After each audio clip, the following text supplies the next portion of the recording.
지금 이 심층 분석을 듣고 계신 여러분, 혹시 현재 전 세계에서 가장 뜨거운 인공지능, 그러니까 AI 열풍의 최대 수혜주 중 하나가 굴삭기 회사라는 사실 알고 계셨나요? 네, 굴삭기라니 진짜 상상도 못한 조합이죠. 그렇죠. 게다가 막 서울 시내 아파트를 지을 땅이 너무 부족하니까 아예 한강 물 위에다가 아파트를 둥둥 띄우자는 공식적인 제안까지 나왔거든요. 맞습니다. 정말 파격적인 아이디어죠. 네, 그러니까 첨단 AI 기술이랑 한강 수만 위의 집, 이게 전혀 상관없어 보이는 두 가지인데 도대체 어떻게 연결되는 건지 여러분도 많이 궁금하실 겁니다. 겉보기에는 진짜 뭐랄까 지구 반대편에 완전히 다른 세상 이야기 같잖아요. 네네, 완전히 다르죠. 네. 하지만 오늘 저희가 살펴볼 5월 20일 기준의 최신 주식시장 실적 보고서라든가 부동산 시장 분석 리포트, 그리고 정부 정책 초안들, 이 방대한 자료들을 쭉 펼쳐놓고 보면요. 아주 선명한 하나의 공통된 테마가 떠오릅니다. 오, 그게 뭔가요? 바로 병목 현상, 즉 보틀넥입니다. 아, 병목 현상 맞습니다. 지금 듣고 계신 여러분을 위해 맞춤 제작된 이번 심층 탐구의 목표가 바로 이 복잡하게 얽힌 경제 흐름과 그 숨겨진 연결고리를 완벽하게 해독하는 거거든요. 자, 그럼 경제에서 가장 큰 돈이 막 역동적으로 움직이는 거시경제, 그 주식 시장의 성적표부터 한번 펼쳐볼까요? 네, 아주 흥미로운 지점이죠. 올해 1분기 코스피 상장사들의 영업이익이 전년 동기 대비해서 무려 176%나 급증했습니다. 이게 반도체가 살아난 덕분이라고 쳐도 삼성전자랑 SK하이닉스를 아예 빼고 계산해도 44%나 늘어난 엄청난 그 역대급 실적이거든요. 근데 코스피 지수는 막 하루에 300포인트가 오르락 내리락 하면서 엄청난 변동성을 보였단 말이죠. 네네. 비유를 하자면 코스피가 지금 시속 300km로 달리는 KTX 맨 앞자리 같기는 한데 막상 타고 있는 승객 입장에서는 선로가 너무 덜컹거려서 언제 탈선할지 모르는 불안함을 느끼는 거예요. 자료를 보니까 외국인들이 한국 주식을 대거 팔아치웠는데 그 원인이 미국에서 불거진 AI 인프라 병목 우려 때문이라는 분석이 있더라고요. 아, 방금 말씀하신 그 KTX 비유가 아주 정확합니다. 기차 자체, 그러니까 AI 기술이나 반도체는 엄청나게 좋은데 기차가 달릴 선로가 못 버티고 있는 상황을 외국인 투자자들이 눈치를 챈 겁니다. 아, 선로가 인프라인 거군요. 네, 맞아요. 자본시장이 드디어 그 AI라는 기술적 환상에서 살짝 깨어나서 물리적 현실을 직시하기 시작한 거죠. 그러니까 책 GPT 같은 거대한 AI 모델을 훈련시키고 24시간 내내 가동하려면 어마어마한 규모의 데이터 센터가 필요하거든요. 그렇죠. 엄청나게 큰 건물이 막 필요하잖아요. 네, 근데 정작 이 데이터 센터를 돌릴 전력이 전기가 턱없이 부족한 상황이 벌어진 겁니다. 아, 전기가 모자란 거군요. 그래서 외국인들이 그 선로의 한계를 딱 보고 일단 매도를 던졌다는 거네요. 그렇죠. 당장의 한계를 본 거죠. 결국 이 불안한 장세에 지쳐버린 한국의 개인 투자자들, 그 이른바 서학개미 분들은 다시 짐을 싸서 미국 주식으로 피난을 갔습니다. 4월 기준으로 미국 주식 투자액이 1,900억 달러를 넘어섰어요. 정말 엄청난 규모의 돈이 움직인 거죠. 네, 엔비디아 같은 빅테크로 돈이 확 몰렸는데 제가 이 자료를 보다가 여기서 진짜 제 눈을 의심했습니다. 어떤 부분에서요? 이 AI 인프라 열풍 속에서 진짜 조용히 돈을 쓸어 담고 있는 뜻밖의 수혜주가 무려 캐터필러라는 거예요.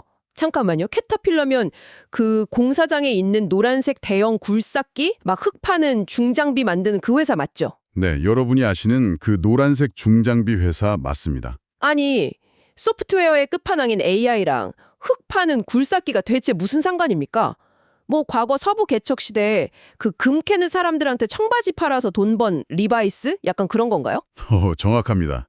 청바지를 팔아서 돈을 번 골드러시 시대의 완벽한 현대판 모델이죠. 캐터필러를 단순히 흙 파는 굴삭기 회사로만 보면 이 거시적인 현상을 절대 이해할 수가 없습니다. 그럼 또 뭐가 있나요? 캐터필러는 세계 최고 수준의 대형 발전 설비 제조사이기도 하거든요. 아까 제가 AI 데이터 센터에 전력이 부족하다고 말씀드렸잖아요. 네네, 선로가 부족하다고요? 맞아요. 전력망에서 전기를 끌어오고 싶어도 국가의 송전망이 부족해서 못 끌어오는 경우가 생깁니다. 그래서 데이터 센터를 짓는 그 빅테크 기업들이 선택한 방법이 뭐냐? 아예 자기들만의 자체 발전소를 데이터 센터 바로 옆에 짓는 오프 그리드, 즉 전력망 독립 시스템입니다. 아, 그러니까 전기가 안 오니까 우리가 그냥 직접 전기를 만들겠다. 바로 그겁니다. 거기에 들어가는 핵심 장비가 바로 캐터필러가 만드는 대형 가스터빈이랑 비상용 디젤 발전기인 거예요. 지금 이게 말 그대로 없어서 못 파는 지경이거든요. 와, 대박이네요. 데이트를 한번 볼까요? 캐터필러의 이번 분기 주당 순이익, 그러니까 EPS가 5.54달러를 기록했습니다. 시장 전문가들이 한 4.62달러 정도일 거라고 예상했는데 무려 20% 가까이 훌쩍 뛰어넘어 버린 거죠. 오, 진짜 숫자가 증명하네요. 그러니까 발전 설비라는 아주 육중하고 물리적인 쇳덩어리 기계가 역설적이게도 가장 최첨단인 AI 산업의 목줄, 즉 병목을 단단히 쥐고 있는 셈입니다. 와, 진짜 챗 GPT의 똑똑한 두뇌를 돌리기 위해서 그 거대한 디젤 발전기가 옆에서 시끄럽게 막 돌아가야 한다는 게 정말 아이러니하면서도 확 와닿네요. 결국 하드웨어의 병목이 뚫려야 소프트웨어가 갈 수 있다는 거잖아요. 맞습니다. 물리적인 한계를 넘어야 하는 거죠. 그럼 이 병목을 뚫으려는 시도가 국내 기업들에서도 막 나타나고 있나요? 자료에 보니까 그 LG이노텍이 무슨 FC-BGA 사업 기대로 52주 신고가를 경신했다고 하던데 솔직히 FC-BGA라는 단어가 지금 듣고 계신 분들이나 저한테나 너무 외계어 같거든요. 좀 쉽게 설명해 주시죠. 용어가 좀 많이 어렵죠. FC-BGA는 쉽게 말해서 아주 고성능의 반도체 기판입니다. 반도체 기판이요? 네, AI 칩이 뇌라고 치면요. 이 뇌가 컴퓨터의 다른 부품들이랑 정보를 엄청나게 주고받아야 하잖아요. 그 정보를 주고받는 초고속 고속도로 같은 판이라고 생각하시면 딱 맞습니다. 아, 도로 역할을 하는 거군요. 네, AI 칩이 워낙 성능이 좋아지다 보니까 예전에 쓰던 그 좁은 도로, 즉 일반 기판으로는 데이터가 꽉 막혀버리는 병목 현상이 생기는 겁니다. 명절에 톨게이트 막히듯이 꽉 막히는 거네요. 그렇죠. 그래서 LG 이노텍 같은 회사들이 만드는 더 넓고 빠른 초고속 고속도로, 이런 고급 기판이 AI 시대의 필수 하드웨어로 주목을 받으면서 엄청난 투자 자금이 그쪽으로 몰리는 겁니다. 아하, 뇌가 아무리 천재라도 신경망에 막히면 소용이 없으니까 그걸 뚫어주는 역할을 하는 거네요. 또 하드웨어 병목을 우회하려는 다른 재미있는 뉴스도 있었습니다. 네, 어떤 게 있었죠? 삼성전자랑 구글이 협력해서 올 하반기에 새로운 스마트 글래스를 출시한다는데 특이하게도 그 안경알에 들어가는 디스플레이 화면을 아예 빼버렸다고 해요. 대신 AI 비서인 제미나이를 음성으로만 탑재했다던데 이것도 일종의 병목 피하기 전략으로 볼 수 있나요? 아주 정확히 보셨습니다. 과거에 나왔던 스마트 글래스들이 왜 다 실패하고 사라졌는지 혹시 아시나요? 글쎄요. 너무 비싸서? 아니면 무거워서? 네, 바로 그 무게 때문입니다. 그 무거운 디스플레이 부품을 얇은 안경에 억지로 우겨 넣다 보니까 배터리는 막 일시간 만에 금방 닳고 안경은 너무 무거워서 코가 아플 지경이니 실생활에서 쓸 수가 없었던 거죠. 아, 완전 하드웨어의 한계에 부딪혔던 거네요. 맞습니다. 그래서 이번엔 과감하게 그 눈으로 보는 것을 포기해버리고 대신 강력한 AI 기능을 이어폰처럼 듣고 말하는 것으로만 처리하게 만든 겁니다. 그 무거운 디스플레이라는 물리적 병목을 정면 돌파하는 대신에 기술적으로 아주 스마트하게 우회하는 똑똑한 전략을 짠 거죠. 자, 이렇게 글로벌 시장에서는 막 수백억 달러의 자금이 국경을 넘나들면서 AI의 물리적 병목을 뚫기 위해 미친 듯이 흐리고 있습니다. 막힌 곳을 찾아내서 발전기를 돌리고 고속도로를 새로 깔면서요. 네, 정말 역동적이죠. 그런데 시선을 우리 한국의 내부 현실, 특히 서민과 중산층의 삶과 가장 직결된 부동산 시장으로 돌려보면 상황이 완전히 정반대입니다. 자금이 흐르기는커녕 무슨 거대한 병목 안에 완전히 갇혀서 꽁꽁 얼어붙어 있거든요. 네, 이 대목에서 우리가 진짜 중요하게 짚고 넘어가야 할 미스터리가 하나 있습니다. 미스터리요? 정부가 다주택자들의 매물이 시장에 좀 나오게 하려고 양도세 중과 유예 조치를 내렸거든요. 아, 세금 좀 깎아줄 테니까 집 팔아라 이거죠. 네, 그래서 실제로 시장에 집을 팔겠다는 매물 자체는 엄청나게 쏟아지고 있는데 왜 막상 실제 거래는 철저하게 마비되어 있을까요? 이게 핵심입니다. 제가 안 그래도 그 리포트 자료를 보고 개선기를 좀 직접 두드려 봤거든요. 정부가 규제의 문을 살짝 열어줬는데 막상 그 문을 열고 나가려고 보니까 문 뒤에 무슨 거대한 바위가 길을 꽉 막고 있는 상황이더라고요. 그 바위의 정체가 바로 전세 낀 매물, 즉 갭 투자였습니다. 맞습니다. 갭 투자가 지금 시장의 가장 큰 병목이죠. 지금 듣고 계신 청취자 여러분 중에도 이런 상황이신 분들 꽤 있을 텐데 잠깐 제 상황이라고 가정하고 계산을 같이 한번 해보죠. 제가 만약 15억짜리 아파트를 가지고 있고 여기에 세입자가 6억 원의 전세로 살고 있습니다. 근데 제가 이 집을 팔고 싶어요. 매수자가 직접 들어와서 살 집을 구하는 거면 저는 당연히 세입자한테 6억 원을 돌려주고 집을 비워줘야 팔 수 있단 말이죠. 그렇죠. 실거주 목적의 매수자에게 집을 넘기려면 기존 세입자의 전세 보증금을 매도인이 직접 내어주는 게 필수적인 수순입니다. 내려고 하니까 현재 주택담보대출 규제 그러니까 LTV 40% 규제에 딱 걸립니다. 15억에 40%면 6억이니까 대출이 딱 6억이 나올 것 같지만 이미 뭐 다른 대출이 있거나 방 공제 같은 걸 하고 나면 실제로 제 손에 쥐어지는 대출금은 1억 남짓밖에 안 된다는 거예요. 아주 현실적인 계산입니다. 그럼 제가 통장에 순수 현금으로 당장 5억이 없으면 이 15억짜리 집은 법적으로도 물리적으로도 평생 팔 수가 없는 거네요. 제가 제대로 이해한 게 맞나요? 완벽하게 정확하게 이해하셨습니다. 매도인은 돈을 내줄 현금이 없어서 못 팔고 매수자는 전세가 껴있으니까 당장 자기가 들어갈 수 없어서 못 사는 완전한 교착 상태, 즉 그리드락에 빠진 겁니다. 진짜 사면초가네요. 과거에 집값이 계속 막 오르던 호황기에는 이 전세 제도가 내 돈 없이도 집을 살 수 있게 해주는 어떤 마법의 레버리지, 이른바 자산 증식의 사다리 역할을 톡톡히 했죠. 네, 옛날엔 다 그렇게 집 샀으니까요. 하지만 지금처럼 금리가 오르고 대출 규제가 꽉 묶인 상황에서는 이 전세라는 구조 자체가 시장의 숨통을 끊어버리는 거대한 구조적 리스크로 돌변해버린 겁니다. 제가 국토연구원 데이터를 하나 유심히 봤는데요. 네, 어떤 데이터인가요? 전셋값이 상승하면 여지없이 한 3개월에서 9개월 정도의 시차를 두고 매매 가격 상승으로 이어지는 패턴이 확인이 됩니다. 아, 시차를 두고 매매가를 밀어 올린다. 네, 매매를 못하니까 사람들이 어쩔 수 없이 전세로 몰리고 전셋값이 오르면 그게 다시 갭을 줄여서 매매가를 밀어 올리는 아주 무서운 악순환의 톱니바퀴가 지금 돌아가고 있는 거예요. 와, 그 톱니바퀴를 돌리는 연료 중에 아주 충격적인 데이터도 제가 하나 봤거든요. 수도권에 이미 자기 집을 번듯하게 한 채 가진 1주택자 무려 7만 명이 은행에서 전세자금 대출 명목으로 빌린 돈이 무려 10조 4천억 원에 달한다고 합니다. 이거 계산해보니까 1인당 평균 1억 5천만 원 꼴이더라고요. 아니, 이미 자기 집이 있는 사람들이 대체 왜 이렇게 엄청난 전세 대출을 받았을까요? 바로 그 지점이 금융당국이 지금 가장 심각하게 우려하는 핵심입니다. 본래 이 전세자금 대출이라는 건 집이 없는 서민들이 전셋집을 구할 수 있도록 정부가 보증을 서서 싼 이자로 돈을 빌려주는 아주 좋은 제도잖아요. 네, 원래 서민 주거 안정용이죠. 그런데 집 한 채 번듯하게 있는 분들이 자기 집은 남에게 전세를 줘서 그 보증금을 받아 챙기고 정작 본인들은 다른 동네에 전세로 들어가 살면서 또 이 서민용 전세자금 대출을 받는 겁니다. 아, 양쪽으로 돈을 땡기는 거네요. 그렇죠.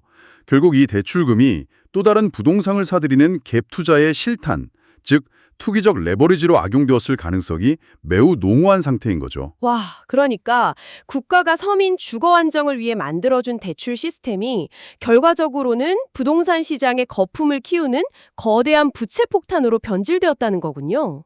그래서 전문가들이 전세자금 대출에도 DSR을 적용해야 한다고 그렇게 목소리를 높이는 거고요. 네, 바로 그 이유 때문입니다.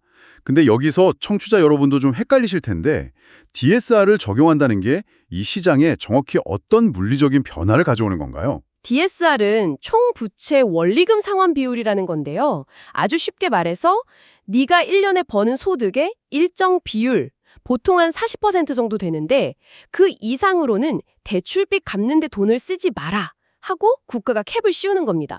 한도를 두는 거죠. 아, 버는 만큼만 빌려라. 맞습니다. 근데 지금까지 전세 대출은 이 DSR 규제에서 쏙 빠져 있었어요. 그러니 소득이 적어도 그냥 전세금이라는 이유 하나만으로 수억 원씩 대출이 막 나왔던 거죠. 아, 그래서 연끌이 가능했구나. 네, 만약 여기에 DSR을 엄격하게 적용하면 어떻게 될까요? 소득 증빙이 안 되는 엄청난 규모의 갭 투자 자금줄이 즉각적으로 차단이 됩니다. 돈줄이 확 말라버리겠네요. 그렇죠. 다만 딜레마가 있습니다. 이걸 또 너무 급하게 막아버리면 진짜 당장 전세 대출이 필요한 서민들까지 길거리로 나앉게 될 수도 있거든요. 부작용이 크겠네요. 네. 그래서 장기적으로는 이런 개개인의 사적인 부채 리스크에 너무 의존하는 전세 제도를 점진적으로 줄이고 기업이 자본을 대고 안정적으로 임대하는 기업형 장기 임대주택 체제로 구조적인 체질 개선을 해야 한다는 진단이 계속 나오는 겁니다. 참 얽히고 설킨 실타래네요. 자, 상황이 이렇다 보니까 정말 절박하고 상상을 초월하는 대책들까지 등장하고 있습니다. 부동산 시장은 확 막혀 있지. 특히 서울 안에서는 집을 더 지을 땅조차 없지. 그러자 이 LH 토지주택연구원 보고서에서 엄청난 아이디어를 냈습니다. 네, 그 한강 수상주택 말씀하시는 거죠? 맞습니다. 땅이 없으면 한강 수면 위나 차들이 달리는 관선도로 상부 그 텅 빈 공간에다가 조립식 모듈러 주택을 띄우고 얹어서 집을 짓자고요. 아니 이게 무슨 공상과학 영화도 아니고 당장 제가 한강 무리에 둥둥 떠있는 아파트에 산다고 한번 상상을 해볼게요. 네, 상상해 보시죠. 아침에 창문 딱 열면 유람선 지나가고 경치는 뭐 기가 막히게 좋겠지만 상하수도 처리는 대체 어떻게 하죠? 솔직히 화장실물 내리면 한강으로 바로 가는 건가? 약간 이런 생각도 들거든요. 전기는 어디서 끌어오고 비 오면 막 출렁거려서 멀미는 안 할까요? 아주 현실적이고 당연한 질문들입니다. 상하수도나 전력망 같은 인프라는요, 강변에 위치한 기존 하수처리 시설이나 전력망하고 유연하게 늘어나는 플렉시블 파이프로 연결하는 방식을 씁니다. 아, 파이프로 연결을 하는군요. 네, 파도가 치거나 장마철에 수위가 확 높아져도 집 자체가 기둥을 따라서 부드럽게 위아래로 움직이게 설계를 해서 충격을 다 흡수하고요. 이런 걸 OSC, 즉 탈연장 건설 기술이라고 부릅니다. 공장에서 집을 싹 다 만들어서 현장에서는 블록처럼 조립만 하는 방식이죠. 아, 레고 조립하듯이요? 맞습니다. 이게 허무맹랑한 소리가 아닌 게 해외에서는 이미 성공한 사례들이 꽤 있습니다. 덴마크 코펜하겐에 가면 버려진 선박 컨테이너를 물 위에 띄워서 만든 어반 리거라는 아주 유명한 학생 기숙사가 있고요. 오, 기숙사를 물 위에요? 네, 그리고 네덜란드 암스테르담의 바테르뷰르트라는 곳은 아예 물 위에 수십 채의 집이 거대한 마을을 이루고 살고 있습니다. 와, 기술적으로는 이미 완벽하게 가능하다는 거군요. 그럼 당장 우리도 한강에 띄우면 되는 거 아닌가요? 여기서 전혀 예상치 못한 또 다른 법적 병목이 등장합니다. 우리나라 민법 제99조를 보면요. 부동산은 토지 및 그 정착물이라고 딱 못을 박아놨습니다. 아, 땅에 붙어 있어야만 부동산이다. 그렇죠. 즉, 땅이거나 땅에 딱 붙어 있어야만 법적으로 부동산으로 인정을 받아서 소유권 등기도 하고 그걸 담보로 은행에서 대출도 받을 수 있는 겁니다. 물 위에 둥둥 떠서 움직일 수 있는 모듈러 주택을 과연 법적으로 부동산이라고 부를 수 있을지 이 법적 지위부터 아예 뜯어고쳐야 하는 아주 거대한 관문이 남아있는 거죠. 찬 땅이 없으니까 법의 정의까지 막 바꿔가면서 강물 위 빈 공간까지 영혼을 끌어모아야 하는 우리의 좀 씁쓸한 현실이네요. 네, 쉽지 않은 상황이죠. 그런데 자료를 더 넘겨보니까 이 주택 부족이랑 집값 폭등 문제가 비단 우리 한국만의 문제가 아니더라고요. 글로벌 파장이 상당하던데요? 그렇습니다. 집값이 오르고 내리는 건 이제 단순한 경제 지표의 문제를 넘어섰습니다. EU 집행위원회의 통계를 보니까요. 지난 10년간 EU 국가들의 평균 주택 가격이 무려 60%나 치솟았더라고요. 10년 만에 60%요? 네. 월급은 거의 그대로인데 집값과 임대료가 폭등하면 어떤 일이 벌어질까요? 청년층과 중산층의 삶이 완전히 파괴되고 이것은 결국 사회에 대한 엄청난 분노로 쌓이게 됩니다. 아, 그 스페인 같은 유럽 국가들에서 최근에 막 정치권이 뒤집어지고 있는 현상, 그것도 주거 문제랑 관련이 있는 건가요? 네, 아주 밀접한 관련이 있습니다. 최근 스페인을 비롯해서 여러 유럽의 선거 결과를 보면요.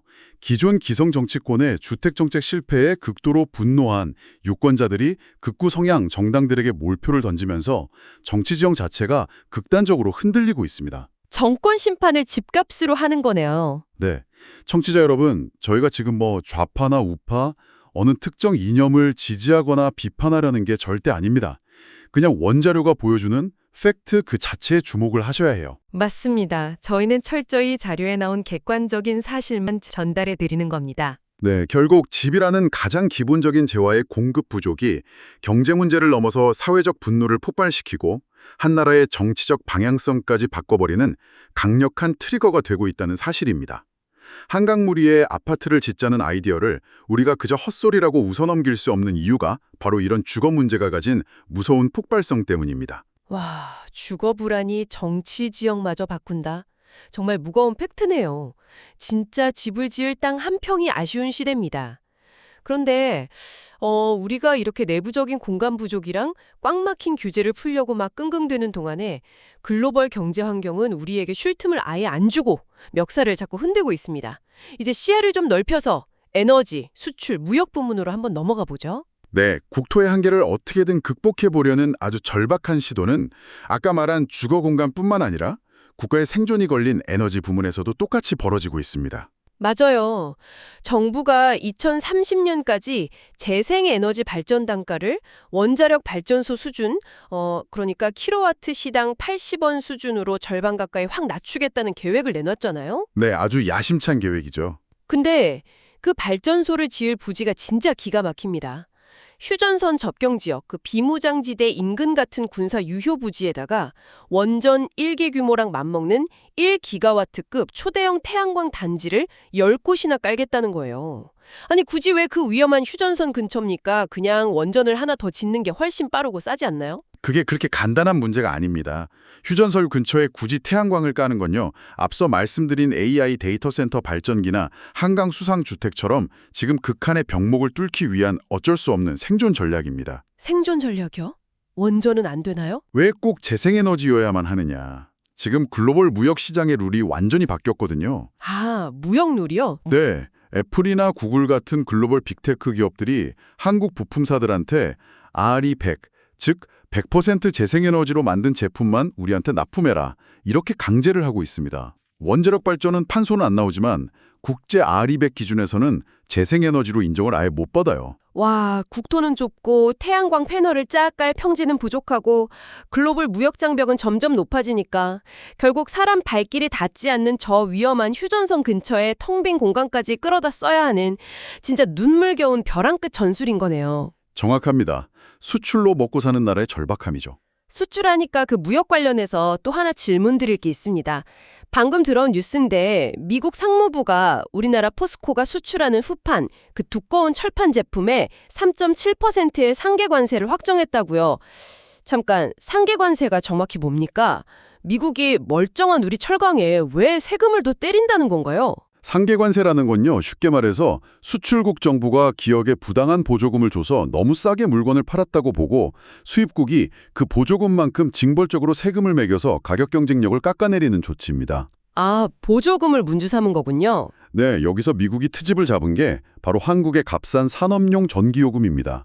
한국전력이 천문학적인 적자를 떠안으면서까지 기업들에게 전기를 싸게 공급해주는 그 체계 자체가 사실상 한국 정부가 철강회사에 불법 보조금을 퍼주는 거랑 다를 바 없다고 본 거죠. 아, 전력 인프라가 싸다는 한국 특유의 장점이 오히려 미국 시장에서는 관세 장벽이라는 무기로 돌아와서 우리 뒤통수를 세게 때리고 있는 거네요. 네, 정말 아픈 곳을 찔린 거죠. 설상가상으로 가깝고도 먼 이웃, 일본의 상황도 지금 심상치가 않잖아요. 올해 1분기 일본의 실질 GDP가 연율로 2.1%나 오르면서 시장 예상을 완전히 뛰어넘는 깜짝 성장을 기록했습니다. 경제가 막 살아나니까 일본은행이 곧 기준금리를 추가로 인상할 거라는 전망까지 막 쏟아지고 있고요. 네, 일본 경제의 부활 조짐이죠. 우리 청취자분들 입장에서는 미국의 철강 관세 장벽에 휴전선 태양광에 일본의 깜짝 성장까지 이 정신없이 쏟아지는 거시경제의 퍼즐들을 도대체 어떻게 이해해야 합니까? 이 모든 현상이 결국 한국의 수출 경제를 사방에서 옥죄는 거대한 압박으로 연결이 됩니다. 표면적으로만 보면 일본이 금리를 올리면 엔화 가치가 올라가니까 국제시장에서 한국 수출품의 가격 경쟁력이 좋아질 거라고 단순하게 생각할 수도 있습니다. 보통은 그렇게 생각하죠. 하지만 본질을 봐야 합니다. 미국은 지금 자기들 땅에 무적한 공장을 짓게 만들고 싼 전기로 만든 남의 나라 물건에는 가차없이 관세를 때리는 보호무역의 거대한 장벽을 치고 있습니다. 네, 자국 우선주의죠. 그리고 잃어버린 30년을 겪던 일본은 드디어 자국 내 소비와 투자가 선순환을 일으키면서 경제 체질이 튼튼하게 부활하고 있고요. 반면 우리는 어떤가요? 내부적으로는 부동산 갭 투자에 엄청난 현금이 묶여서 옴짝달싹 못하고 있고 외부적으로는 아리백을 맞추려고 저 휴전선까지 찾아가야 하는 안팎으로 극심한 병목에 갇혀있는 형국입니다. 와, 오늘 다룬 이 방대한 자료들을 하나의 실로 꿰어놓고 보니까 오늘의 경제는 한마디로 병목 현상과의 치열한 전쟁이네요. 폭발적으로 팽창하는 AI 산업의 전력 부족, 그 인프라 병목을 뚫어내는 캐터필러 같은 기업이 거대한 불을 쓸어 담고 있고요. 맞습니다. 승자 독식이죠. 그래서 고통받고 있죠. 결국 좁은 땅과 공간의 한계를 어떻게든 극복하기 위해서 한강 물 위에 조립식 주택을 띄우고 휴전선 옆에 초대형 태양광 패널을 까는 상상 초월의 시도들이 나타나고 있는 거고요. 네, 정확한 요약입니다. 거시적인 글로벌 자금의 흐름이든 미시적인 국내 정책이든 결국 이 시대의 부호와 생존은 이 숨막히는 병목을 누가 가장 창의적이고 빠르게 뚫어내느냐에 달려 있습니다.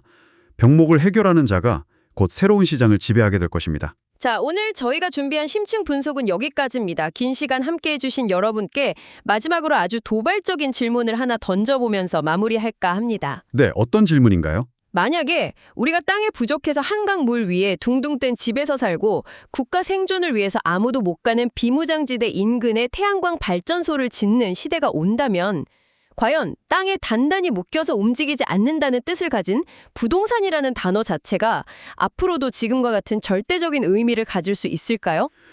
정말 뼈 있는 질문입니다. 단순히 땅이라는 면적을 소유하는 시대를 넘어서서 물이든 도로이든 그 텅 빈 공간 위에 어떤 가치 있는 인프라를 올리고 전력망에 접근할 수 있는 어떤 권리를 쥐느냐가 훨씬 더 중요해지는 완전히 새로운 차원의 자산 시대가 열리고 있는지도 모릅니다. 맞습니다. 물리적인 땅의 한계를 점점 벗어나고 있는 지금, 여러분의 다음 투자는 꽉 막힌 옛날의 단단한 땅을 향해야 할까요? 아니면 그 막힌 혀를 뚫어내는 새로운 인프라와 기술을 향해야 할까요? 오늘 저희가 풀어드린 이 거대한 흐름 속에서 한번 깊게 고민해 보시길 바랍니다. 저희는 다음번에도 세 장의 복잡한 자료들을 완벽하게 해독하는 날카로운 분석으로 다시 찾아오겠습니다. 끝까지 들어주셔서 감사합니다.